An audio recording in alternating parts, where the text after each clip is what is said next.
Sam and Colby just made a mistake so unusual, so unexpected, I had to rewind the footage just to make sure I didn't imagine it. Look closely. At first glance, everything seems perfectly normal, but there's one crucial detail hidden in this footage. Take a look at the left side and pay attention to the entrance. This will matter in a moment. This is 330 Chase Street, the unit historically linked to the haunting. Now look at the other side.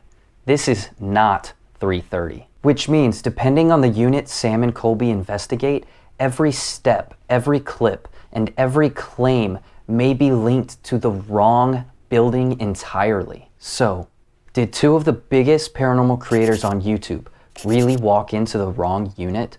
Or is there more to this mix-up than we see on camera? If we want to solve this mystery, we need to establish without a shadow of a doubt which unit is 330. After doing some digging, I found one piece of footage that settles the address question completely. In this clip from TikToker Ann M. Blair, you can see 330 on the left side of the duplex. So now we know for sure that the left side is 330, but we need to confirm that Sam and Colby walked into the unit on the right, and to do that, we need to look deeper. Every Smurl family photo shows the stairs on the left, which means that Sam and Colby's footage should too.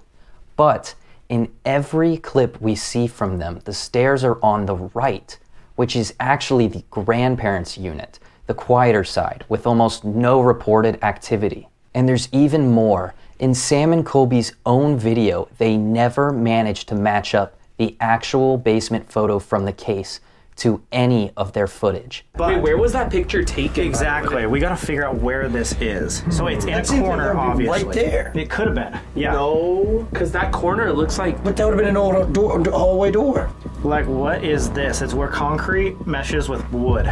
Taken together, all the evidence points to one simple conclusion. Sam and Colby are in unit 328, not 330. But even with this evidence casting doubt on the investigation, there's still one nagging question.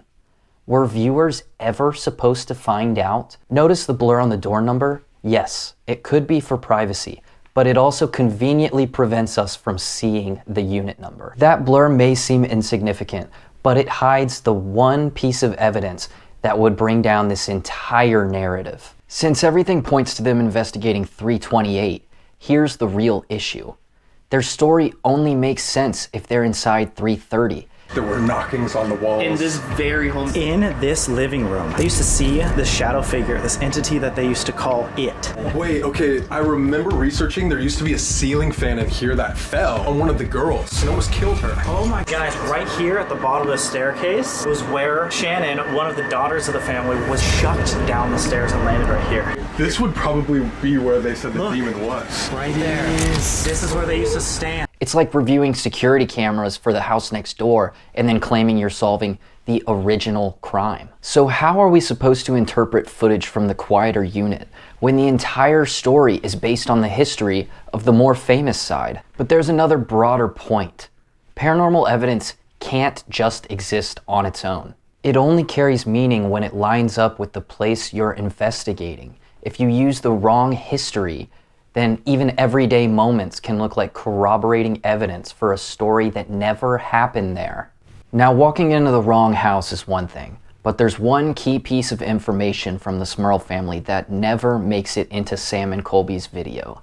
And it doesn't just not line up with their version of events, it pulls the rug out from under it. In interview after interview, Jack and Janet Smurl said the same thing. All of the activity had stopped by 1986. So for over 40 years, there had not been a single new piece of paranormal evidence, not a single claim, nothing. But this raises an important question. What exactly were Sam and Colby hoping to find here? Because in a house that's been quiet for over 40 years, the only thing they're going to find is a story. Up to this point, we've looked at where they were and when the activity ended. But there's one more piece of this investigation that is so puzzling, I'm shocked it was even included. It leads to a question I never thought I would ask. What do the spirits themselves say about the legitimacy of this case? We've already seen that the Smurl case ended in 1986. So, if the house has been quiet for decades, what happens next is really unexpected. Because once the Ouija board comes out, the focus shifts entirely from whether the house is haunted to a completely different kind of claim. Calling to the spirit, the entity that is known as Patrick. Can you please give us a sign, yes or no, if you are here with us?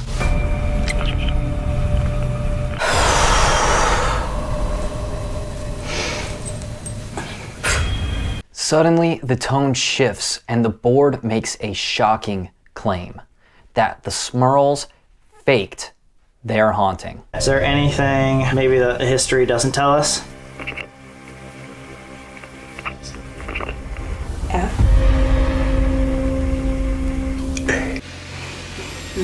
Fake? Are you saying they're fake? What? My God. And that single message sends the investigation in an entirely different direction.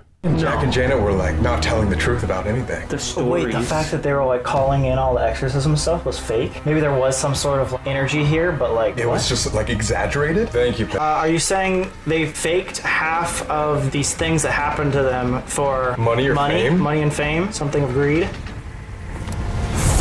Sam and Colby push this idea further, asking if the Smurls did it for the money and fame. The board returns with a single word: yes. But that answer exposes an ironic twist. The board accuses the Smurls of chasing attention, money, and fame, yet stories like this bring in creators for the exact same reason. But this goes far beyond just one case. This is a pattern that shows up again and again in paranormal investigations. A haunting with a headline performs, even if the activity ended decades ago. And once you see that, the divide between the 1980s and today starts to blur.